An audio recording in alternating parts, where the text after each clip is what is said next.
ನಮಸ್ಕಾರ. ನಾನು ಡಾಕ್ಟರ್ ಮೃತ್ಯುಂಜಯ ಸ್ವಾಮಿ, ಶತಾಯ ಆಯುರ್ವೇದ ಸಂಸ್ಥಾಪಕ. ಇವತ್ತಿನ ಕಾರ್ಯಕ್ರಮ ಬಂದುಬಿಟ್ಟು IVF ಫೇಲ್ ಆದರೆ ಚಿಂತಿಸಬೇಡಿ ಅಂತ. ತಾವು ನೋಡಿರ್ಬೋದು, ಇತ್ತೀಚಿನ ದಿನಗಳಲ್ಲಿ ತುಂಬಾ ದಂಪತಿಗಳು ಮಕ್ಕಳಿಲ್ಲದೇ ತುಂಬಾ ಸಂಕಷ್ಟವನ್ನು ಅನುಭವಿಸ್ತಾ ಇದ್ದಾರೆ. ಯಾಕಂದರೆ ಎಷ್ಟೊಂದು IVF ಸೆಂಟರ್ಗಳಿಗೆ ಹೋಗ್ತಾರೆ, ಎಷ್ಟೊಂದು ಗೈನಕಾಲಜಿಸ್ಟ್ಗಳನ್ನು ಕನ್ಸಲ್ಟ್ ಮಾಡ್ತಾರೆ, ಏನೆಲ್ಲ ಟೆಸ್ಟ್ಗಳು ಮಾಡ್ತಾರೆ. ಜೊತೆಗೆ ಡಾಕ್ಟ್ರುಗಳು ಎಷ್ಟೊಂದು ಸರಿ IUI ಮಾಡಿ ಅಂತಾರೆ, IVF ಮಾಡಿ ಅಂತಾರೆ. 1, 2, 3, 4 ಎಷ್ಟೆಲ್ಲ IVF ಮಾಡ್ತಾರೆ. ಮಾಡಿದ ಮೇಲೂ ಕೂಡ ಮಗು ಆಗ್ತಾ ಇರಲ್ಲ.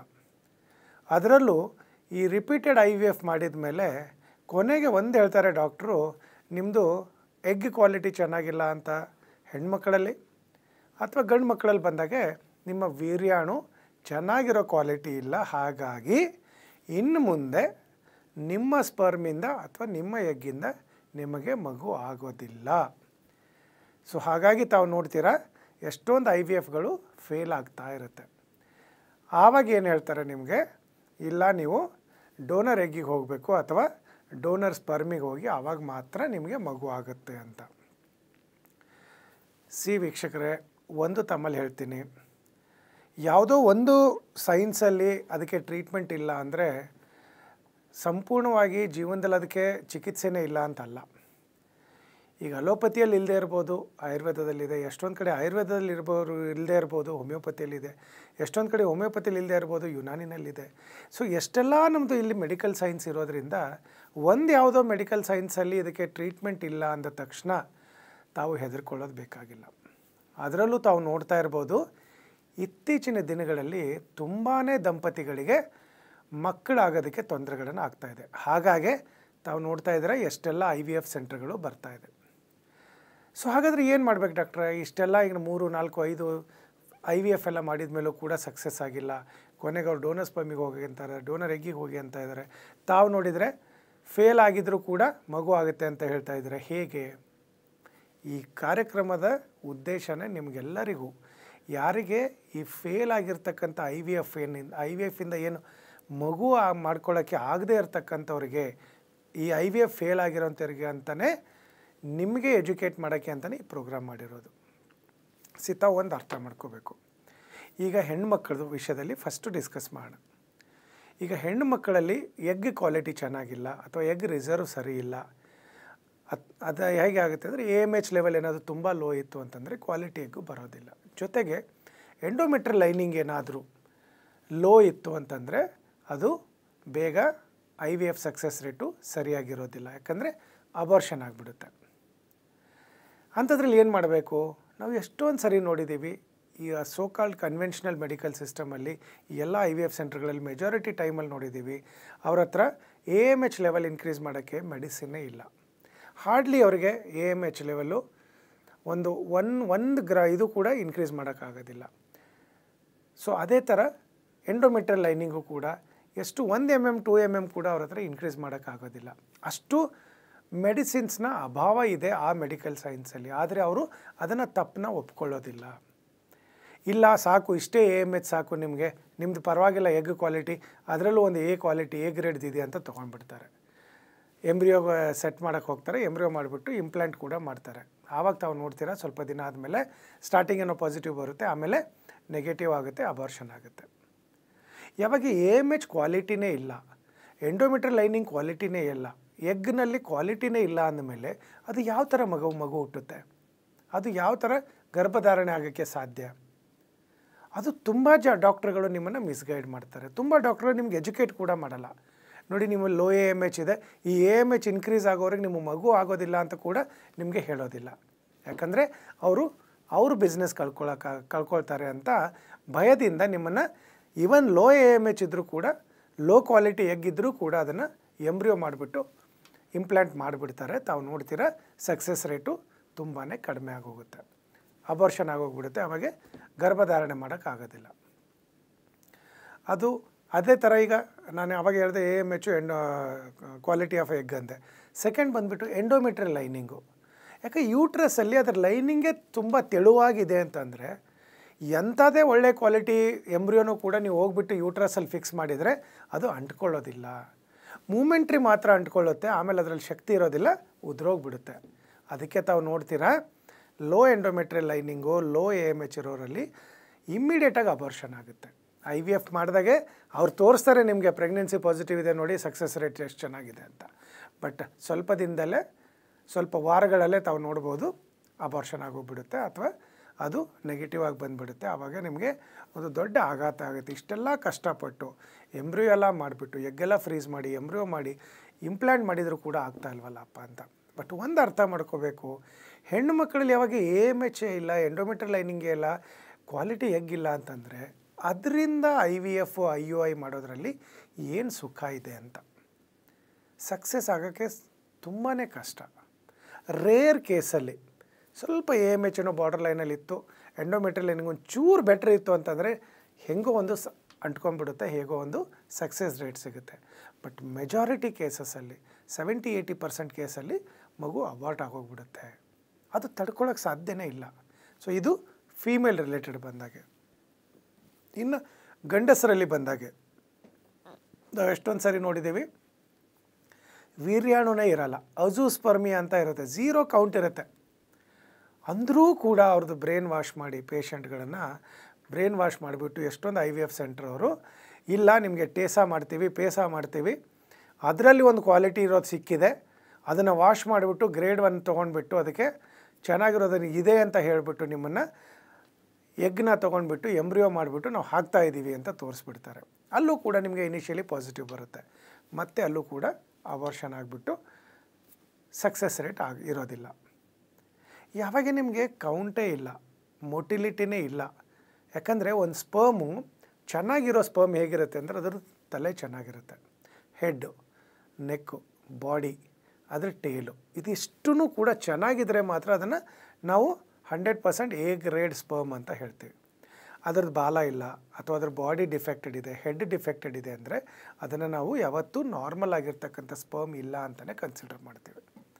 ಸೊ ಆ ನಾರ್ಮಲ್ ಆಗಿರ್ತಕ್ಕಂಥ ಸ್ಪರ್ಮ್ ಪ್ರೊಡಕ್ಷನ್ ನಿಮ್ಮಲ್ಲಿ ಆಗ್ತಾ ಇಲ್ಲ ಅಂತಲೇ ಸೆಮೆನ್ ಅನಾಲಿಸಿಸಲ್ಲಿ ಅಜೂಸ್ಪರ್ಮಿಯಾ ಅಂತ ಬರುತ್ತೆ, ಅಥವಾ ಒಲಿಗೋ ಅಸ್ಥೆನೋಸ್ಪರ್ಮಿಯಾ ಅಂತ ಬರುತ್ತೆ, ಅಥವಾ ಒಲಿಗೋ ಅಸ್ಥೆನೋಟೆರಟೋಸ್ಪರ್ಮಿಯಾ ಅಂತ ಬಂದಿರೋದು ತಾವು ನೋಡಿರ್ತೀರ. ಕೆಲವೊಂದರಲ್ಲಿ ಏನಾಗುತ್ತೆ, ಕೌಂಟ್ ಇರುತ್ತೆ ಬಟ್ ಮೊಟಿಲಿಟಿ ಇರೋದಿಲ್ಲ. ಎಷ್ಟೊಂದಿದ್ದಾವೆ, ಓಕೆ, ಬಾಲ ಇಲ್ಲ, ತಲೆ ಇಲ್ಲ, ಬಾಡಿ ಇಲ್ಲ, ಅಂಥದ್ರಲ್ಲೂ ಕೂಡ ಒಂದು ಚೆನ್ನಾಗಿರೋದು ಸಿಕ್ಕಿದೆ ನಮಗೆ ಅಂತ ಹೇಳ್ಬಿಟ್ಟು IVF ಮಾಡಿರೋದು ಕೂಡ ನಾವು ನೋಡಿದ್ದೀವಿ. ತುಂಬ ಜನ ಇತ್ತೀಚಿನ ದಿನಗಳಲ್ಲಿ ಇದು ಅಷ್ಟೊಂದು IVF ಸೆಂಟರ್ ಆಗಿಬಿಟ್ಟು ಹೇಗಾಗಿದೆ ಅಂದರೆ ಇದು ಒಂಥರ ಬಿಸ್ನೆಸ್ ಮಾಡೆಲ್ ಆಗೋಗಿದೆ.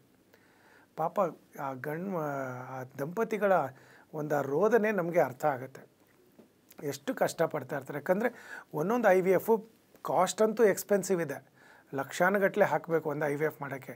ಜೊತೆಗೆ ಎಷ್ಟೆಲ್ಲ ಹಾರ್ಮೋನಲ್ ಇಂಜೆಕ್ಷನ್ ಕೊಡ್ತಾರೆ.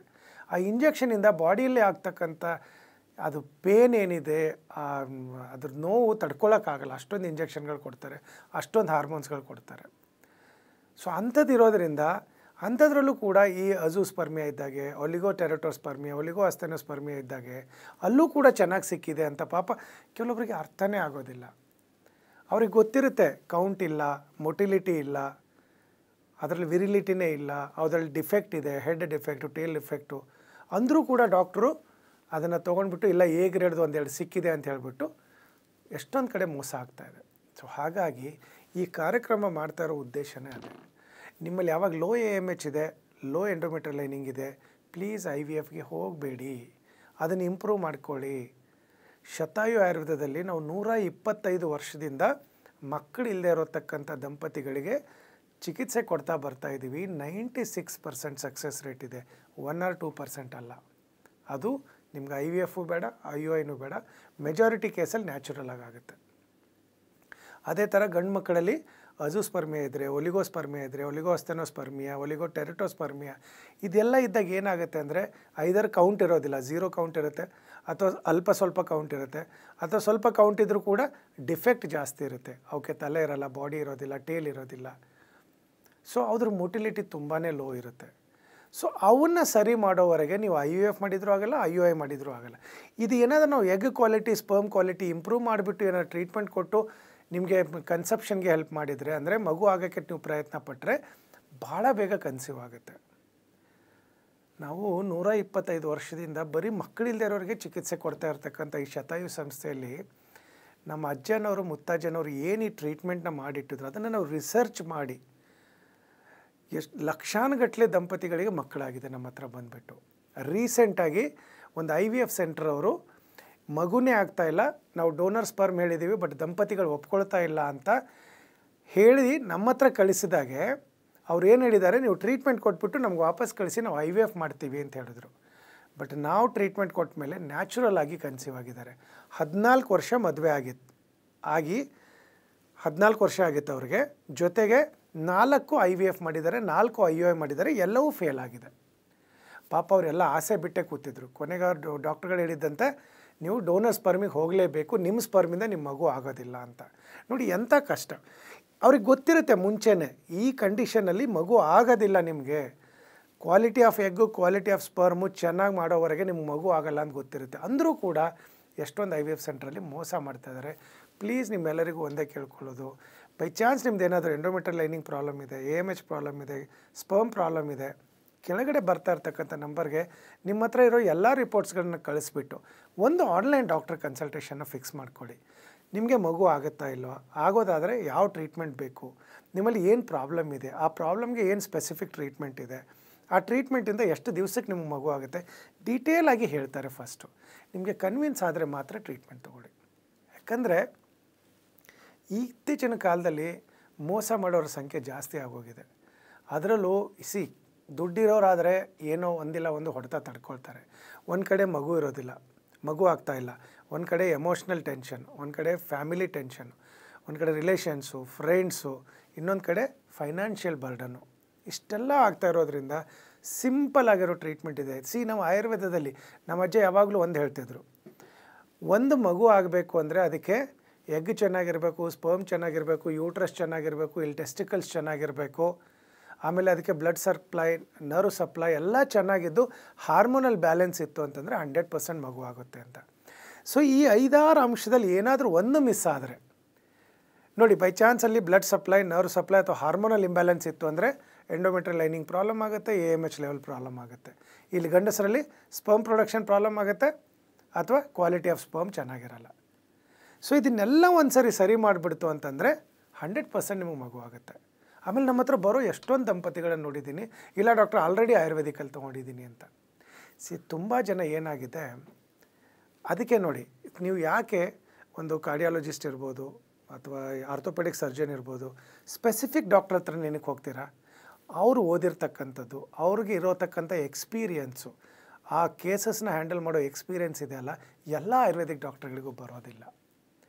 ಹಾಗಾಗಿ ನಾವು ಮಾತ್ರ ಶತಾಯಿನಲ್ಲಿ ಇನ್ಫರ್ಟಿಲಿಟಿ ಸ್ಪೆಷಲಿಸ್ಟ್ಗಳೇ ನಾವು ಇರೋದು. ನಾವು ಈ ಇನ್ಫರ್ಟಿಲಿಟಿ ಇರ್ತಕ್ಕಂಥ ಈಗ ಗಂಡು ಮಕ್ಕಳಲ್ಲಿ ಹೆಣ್ಮಕ್ಳಲ್ಲಿ ಇನ್ಫರ್ಟಿಲಿಟಿ ಡಿಟಾಕ್ಸ್ ಅಂತ ಇದೆ, ಪ್ಲಸ್ ಇನ್ಫರ್ಟಿಲಿಟಿ ಇದೆ ಸ್ಪೆಸಿಫಿಕ್ ಆಗಿರೋದು. AMHಗೆ ಬೇರೆ ಟ್ರೀಟ್ಮೆಂಟ್, ಎಂಡೋಮೆಟ್ರಿಯಲ್ ಲೈನಿಗೆ ಬೇರೆ ಟ್ರೀಟ್ಮೆಂಟು, ಎಗ್ ರಿಸರ್ವ್ ಇಂಪ್ರೂವ್ ಮಾಡೋಕ್ಕೆ ಬೇರೆ ಲೈನ್ ಆಫ್ ಟ್ರೀಟ್ಮೆಂಟ್ ಇದೆ, ಸ್ಪರ್ಮ್ ಕ್ವಾಲಿಟಿ ಇಂಪ್ರೂವ್ ಮಾಡೋಕ್ಕೆ ಬೇರೆ ಇದೆ, ಅದ್ರ ಕ್ವಾಂಟಿಟಿ ಅಂದರೆ ಅದ್ರ ನಂಬರ್ಸ್ ಇನ್ಕ್ರೀಸ್ ಮಾಡೋಕ್ಕೆ ಬೇರೆ ಟ್ರೀಟ್ಮೆಂಟ್ ಇದೆ, ಆಮೇಲೆ ಅದರ ಹೆಡ್ ಡಿಫೆಕ್ಟ್ ಇದ್ದರೆ ಬೇರೆ ಟ್ರೀಟ್ಮೆಂಟ್, ಬಾಡಿ ಡಿಫೆಕ್ಟ್ ಇದ್ದರೆ ಬೇರೆ ಟ್ರೀಟ್ಮೆಂಟ್. ಸೊ ಸ್ಪೆಸಿಫಿಕ್ ಟ್ರೀಟ್ಮೆಂಟ್ ಇರೋದ್ರಿಂದ ಯಾವಾಗಲೂ ಅಷ್ಟೇ, ನಿಮಗೆ ಮಗು ಯಾಕೆ ಆಗ್ತಾಯಿಲ್ಲ ಅಂತ ನಾವು ಕಂಡುಹಿಡಿದ್ಬಿಟ್ರೆ ಟ್ರೀಟ್ಮೆಂಟ್ ಕೊಡೋದು ಭಾಳ ಈಸಿ. ಅದಕ್ಕೆ ನಿಮ್ಮದು ಹಾರ್ಮೋನಲ್ ಟೆಸ್ಟು, ಸೆಮೆನ್ ಅನಾಲಿಸಿಸ್ ಇರ್ಬೋದು, ಆಮೇಲೆ ಸ್ಕ್ರೋಟಲ್ ಸ್ಕ್ಯಾನಿಂಗ್ ಇರ್ಬೋದು, ಇವೆಲ್ಲ ಡೀಟೇಲ್ ಆಗಿರ್ತಕ್ಕಂಥದ್ದು ಗಂಡಸರಿಗೆ ಸಂಬಂಧಪಟ್ಟಿರ್ತಕ್ಕಂಥ ಈ ಎಲ್ಲ ಟೆಸ್ಟ್ಗಳ ರಿಪೋರ್ಟು ಕೆಳಗಡೆ ಬರ್ತಾ ಇರ್ತಕ್ಕಂಥ ನಂಬರ್ಗೆ ಒಂದು ಫೋನ್ ಮಾಡಿಬಿಟ್ಟು ನೀವು ಕನ್ಸಲ್ಟೇಷನ್ ಫಿಕ್ಸ್ ಮಾಡಿಬಿಟ್ರೆ ನಿಮ್ಗೆ ಯಾವ ಪ್ರಾಬ್ಲಮಿಂದ ಮಗು ಆಗ್ತಾಯಿಲ್ಲ ಅಂತ ಕಂಡುಹಿಡಿತಾರೆ. ಅದೇ ಥರ ಹೆಣ್ಮಕ್ಕಳಲ್ಲಿ AMH ಲೆವೆಲ್ ಟೆಸ್ಟ್ ಇರ್ಬೋದು, ಅಥವಾ ಪೀರಿಯಡ್ಸ್ ಆದಮೇಲೆ ಸ್ಕ್ಯಾನಿಂಗ್ ಮಾಡ್ತಾರಲ್ವ ಅದರಲ್ಲಿ ಎಂಡೋಮೆಟ್ರಿಯಲ್ ಲೈನಿಂಗ್ ಗೊತ್ತಾಗುತ್ತೆ, ಜೊತೆಗೆ ಹಾರ್ಮೋನಲ್ ಟೆಸ್ಟು, ಇದೆಲ್ಲವೂ ಮಾಡಿರ್ತಕ್ಕಂಥ ರಿಪೋರ್ಟು, ಅದ್ರ ಜೊತೆಗೆ ಒಂದು ಅಬ್ಡಮಿನಲ್ ಸ್ಕ್ಯಾನ್ ಮಾಡಿರೋದು ಜನರಲಾಗಿ, ಇದೆಲ್ಲ ರಿಪೋರ್ಟ್ಸು ಕಳಿಸ್ತು ಅಂತಂದರೆ ನಮ್ಮಲ್ಲಿ ಹೆಣ್ಮಕ್ಳಿಗೆ ಅಂತ ಫೀಮೇಲ್ ಡಾಕ್ಟ್ರ್ ಇದ್ದಾರೆ, ಗಂಡು ಮಕ್ಕಳಿಗೆ ಅಂತ ಗಂಡು ಮಕ್ಕಳು ಡಾಕ್ಟ್ರ್ ಇದ್ದಾರೆ. ಸೊ ನಿಮ್ಗೆ ಕರೆಕ್ಟಾಗಿ ಹೇಳ್ತಾರೆ. ಆಮೇಲೆ ನೀವು ಏನೇ ಮಾತಾಡಿದರೂ ಕಾನ್ಫಿಡೆನ್ಷಿಯಲ್ ಇರುತ್ತೆ. ಎಷ್ಟೊಂದು ಸಾರಿ ನೀವು ನಮ್ಮ ಹತ್ರ ಬಂದು ಟ್ರೀಟ್ಮೆಂಟ್ ತೊಗೊಳೋದು ಬೇಕಾಗಿಲ್ಲ, ನಿಮಗೆ ಕೊರಿಯರಲ್ಲಿ ಮೆಡಿಸಿನ್ ಕಳಿಸ್ತಾರೆ, ಕೊರಿಯರಲ್ಲೇ ನಿಮಗೆಲ್ಲ ಇದು ಕೊಟ್ಬಿಟ್ಟು ಆನ್ಲೈನ್ ಕನ್ಸಲ್ಟೇಷನ್ ಮಾಡಿಬಿಟ್ಟು ನಿಮಗೆ ಆನ್ಲೈನ್ ಫಾಲೋ ಅಪ್ ಮಾಡ್ತಾರೆ. ಮಗು ಆಗೋವರೆಗೆ ನಿಮಗೆ ಫಾಲೋ ಅಪ್ ಮಾಡ್ತಾ ಇರ್ತಾರೆ. ಅಥವಾ ನಾನು ಬೆಂಗಳೂರಲ್ಲೇ ಇದ್ದೀನಿ ಅಂತಂದರೆ ಬೆಂಗಳೂರಲ್ಲಿ 15 ಕ್ಲಿನಿಕ್ ಇದೆ, ಯಾವುದಾದ್ರೂ ಒಂದು ಕ್ಲಿನಿಕ್ಕು ನಿಮ್ಮ ಮನೆ ಹತ್ರ ಇರುತ್ತೆ, ಅಲ್ಲಿ ಹೋಗ್ಬಿಟ್ಟು ಕೂಡ ತಾವು ಟ್ರೀಟ್ಮೆಂಟ್ ತೊಗೊಳ್ಬೋದು. ಇಲ್ಲ ನಾನು ಬಂದು ಉಳ್ಕೊಂಡು ಟ್ರೀಟ್ಮೆಂಟ್ ತೊಗೊಳ್ತೀನಿ ಅಂದರೆ ಬ್ಯಾಂಗ್ಳೂರು ಇಂಟರ್ನ್ಯಾಷನಲ್ ಏರ್ಪೋರ್ಟ್ ಪಕ್ಕದಲ್ಲೇ ಒಳ್ಳೆ ಶತಾಯು ಆಯುರ್ವೇದ ಯೋಗ ರಿಟ್ರೀಟ್ ಅಂತ ಒಳ್ಳೆ 5 ಸ್ಟಾರ್ ಪ್ರಾಪರ್ಟಿ ಇದೆ. 3 ಕಡೆ ಬೆಟ್ಟ, 1 ಕಡೆ ಕೆರೆ. ಬೆಸ್ಟ್ ಅಂದರೆ ಅಲ್ಲಿ ಎಲ್ಲ ಹೆಲ್ತ್ ಇನ್ಶೂರೆನ್ಸ್ ಕವರೇಜ್ ಕೂಡ ಇದೆ. ಸೊ ಹಾಗಾಗಿ ನಿಮಗೇನಾದರೂ ಲೋ AMH ಲೆವೆಲು, ಎಂಡೋಮೆಟ್ರಿಯಲ್ ಲೈನಿಂಗಿಂದ ಅಥವಾ ಅಜೂಸ್ಪರ್ಮಿಯಾ, ಲೋ ಸ್ಪರ್ಮ್ ಕೌಂಟು, ಸ್ಪರ್ಮಲ್ ಕ್ವಾಲಿಟಿ ಇಲ್ಲ, ಎಲ್ಲದಕ್ಕೂ ಕೂಡ ಹೆದರ್ಕೊಳ್ಳೋದು ಬೇಕಾಗಿಲ್ಲ. ಅಥವಾ ಇಷ್ಟೆಲ್ಲ ಇದ್ದರೂ ಕೂಡ ಫೇಲ್ಡ್ IVF ಆಗಿದೆ. ಯಾಕಂದ್ರೆ ನಾವು ಹೈಯೆಸ್ಟ್ ಟ್ರೀಟ್ಮೆಂಟ್ ಮಾಡಿರೋದು 7 ಫೇಲ್ಡ್ IVF. 7 ಸರಿ ಅವರು IVF ಮಾಡ್ಕೊಂಡಿದ್ದಾರೆ, ಮಗು ಮಾಡ್ಕೊಳ್ಳೋಕ್ಕಾಗಿಲ್ಲ. ಅವರನ್ನು ಕೂಡ ನಾವು ಸಕ್ಸಸ್ಫುಲ್ಲಾಗಿ ಟ್ರೀಟ್ಮೆಂಟ್ ಕೊಟ್ಟಿದ್ದೀವಿ. ಆಮೇಲೆ 4 ಫೇಲ್ಡ್ IVF, 4 ಫೇಲ್ಡ್ IUI, ಅದಂತೂ ಈಸಿಯಾಗಿ ಟ್ರೀಟ್ಮೆಂಟ್ ಕೊಡ್ತೀವಿ. ಆ ಥರ ಎಲ್ಲ ಇರೋವಂಥದ್ದು. ಈಗ ರೀಸೆಂಟಾಗಿ ಒಂದು ಹೊಸ ಸಕ್ಸಸ್ ರೇಟು ಇರೋದು, ತುಂಬ ಜನ ತಾವು ನೋಡಿರ್ಬೋದು, 35-38 ಏಜ್ ಆಯಿತು ಫೀಮೇಲ್ಗೆ, ಹೆಣ್ಮಕ್ಳಲ್ಲಿ ಅಂದರೆ ಎಗ್ ರಿಸರ್ವ್ ಚೆನ್ನಾಗಿರಲ್ಲ, ಎಗ್ ಕ್ವಾಲಿಟಿ ಚೆನ್ನಾಗಿರಲ್ಲ, ನಿಮಗೆ ಮಗು ಆಗೋದು ಕಷ್ಟ ಆಗುತ್ತೆ ಅಂತಾರೆ. ನಮ್ಮಲ್ಲಿ ಈಗ ಲೇಟೆಸ್ಟಾಗಿ ಬಂದಿರೋ ರಿಪೋರ್ಟು 46 ವರ್ಷದ ಹೆಣ್ಣು ಮಗಳಲ್ಲಿ ಮಗು ಆಗಿದೆ. ಡಾಕ್ಟ್ರುಗಳೆಲ್ಲ ಆಸೆ ಬಿಟ್ಬಿಟ್ಟಿದ್ರು, ಆಗೋದೇ ಇಲ್ಲ ಮಗು ಅಂತ. ಚಾಲೆಂಜ್ ಕೂಡ ಮಾಡಿದರು ನಮಗೆ, ಅವರಲ್ಲೂ ಕೂಡ ಮಗು ಆಗಿದೆ. ಅಂದರೆ ಅರ್ಥ ಮಾಡ್ಕೊಳ್ಳಿ ನಾವು ಶತಾಯುನಲ್ಲಿ ಎಷ್ಟು ಸೀರಿಯಸ್ ಆಗಿ ಈ ಫೇಲ್ಡ್ IVF ಕೇಸಸ್ಸು ಅಥವಾ ಮಗು ಇಲ್ಲದೆ ಇರ್ತಕ್ಕಂಥ ದಂಪತಿಗಳಿಗೆ, ಗಂಡು ಮಕ್ಕಳಲ್ಲಿರೋ ತೊಂದರೆ ಇರ್ಬೋದು, ಹೆಣ್ಮಕ್ಳಲ್ಲಿರೋ ತೊಂದರೆ ಇರ್ಬೋದು, ಎರಡಕ್ಕೂ ಕೂಡ ಸ್ಪೆಸಿಫಿಕ್ಕಾಗಿ ಟ್ರೀಟ್ಮೆಂಟ್ ಇದೆ. ತಾವು ಏನೂ ಹೆದರ್ಕೊಳ್ಳೋದು ಬೇಕಾಗಿಲ್ಲ. 100% ಶೋರ್ಟ್ ಆಗಿ ಕೊಡ್ತಕ್ಕಂಥ ಟ್ರೀಟ್ಮೆಂಟ್ ಇದೆ. ಕಾನ್ಫಿಡೆಂಟಾಗಿ ಕೆಳಗಡೆ ಬರ್ತಾ ಇರ್ತಕ್ಕಂಥ ನಂಬರ್ಗೆ ಫೋನ್ ಮಾಡಿ ಆನ್ಲೈನ್ ಕನ್ಸಲ್ಟೇಷನ್ ಫಿಕ್ಸ್ ಮಾಡಿ ತಾವು ಕೂಡ ಮಗುವನ್ನು ಪಡ್ಕೊಳ್ಳಿ. ನಮಸ್ಕಾರ.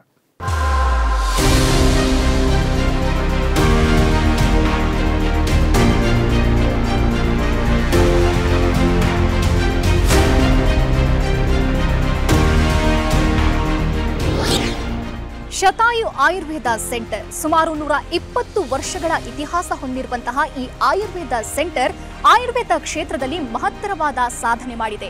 ಅಷ್ಟೇ ಅಲ್ಲ, ಬೆಂಗಳೂರಿನ ನಾನಾ ಭಾಗದಲ್ಲಿ ಇದರ ಸೆಂಟರ್ಗಳಿವೆ. ಇದರ ಜೊತೆಗೆ 35ಕ್ಕೂ ಹೆಚ್ಚು ವೈದ್ಯರು ಸೇರಿದಂತೆ 100ಕ್ಕೂ ಹೆಚ್ಚು ಥೆರಪಿಸ್ಟ್ಗಳು ರೋಗಿಗಳ ಸೇವೆಯಲ್ಲಿ ನಿರತರಾಗಿದ್ದಾರೆ. ಇನ್ನೂ ವಿಶೇಷ ಅಂತಂದ್ರೆ ಸುಮಾರು 10 ಲಕ್ಷಕ್ಕೂ ಅಧಿಕ ರೋಗಿಗಳಿಗೆ ಈ ಶತಾಯು ಸೆಂಟರ್ ಚಿಕಿತ್ಸೆ ನೀಡಿದೆ. ಅಷ್ಟೇ ಅಲ್ಲ, ಅವರ ರೋಗವನ್ನ ಗುಣಪಡಿಸಿ ಅವರ ಮೊಗದಲ್ಲಿ ನಗು ಬರುವಂತಹ ಮಹತ್ ಕಾರ್ಯವನ್ನ ಮಾಡಿದೆ. ಬನ್ನಿ ಹಾಗಾದ್ರೆ ಈ ಶತಾಯು ಸೆಂಟರ್ನಲ್ಲಿ ಯಾವ ರೀತಿ ಚಿಕಿತ್ಸೆ ನೀಡಲಾಗುತ್ತೆ, ಈ ಸೆಂಟರ್ ಯಾವ ರೀತಿ ಕಾರ್ಯನಿರ್ವಹಿಸುತ್ತೆ, ಬನ್ನಿ ನೋಡೋಣ.